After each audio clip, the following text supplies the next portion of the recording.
Tasty and హెల్దీగా ఆలు టిక్కీ sandwich try చేశాను. అండ్ హైలైట్ ఏంటంటే తినేటప్పుడు ఆలు టిక్కీ కింద పడిపోవడమే. ఎనీవే రెసిపీకి వస్తే ఫస్ట్ ఒక కప్ ఆఫ్ బేసన్ తీసుకుని అందులో కొంచెం కారం, పసుపు, సాల్ట్ అన్ని యాడ్ చేసి కాస్త కొత్తిమీర అండ్ ఆనియన్స్ కూడా వేయండి. వంట పనులన్నీ అలవాటు అయ్యాయి కానీ ఈ ఆనియన్స్ కట్ చేయడం మాత్రం నాకు ఇంకా కష్టంగానే అనిపిస్తుంది. మరి మీరు కూడా నా అలాగేనా? తర్వాత ఆలు స్టఫింగ్ నేనైతే ముందే ప్రిపేర్ చేసుకొని పెట్టుకున్నాను.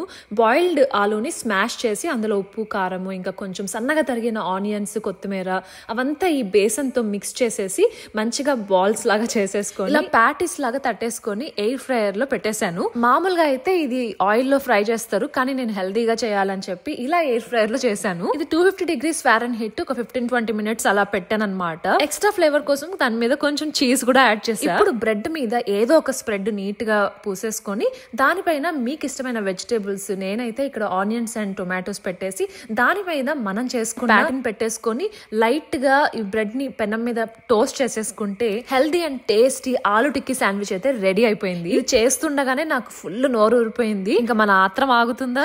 హడావిడిగా తింటూ ఉంటే ఈ ఆలు టిక్కీ పడిపోయింది కింద. Highlight of the video.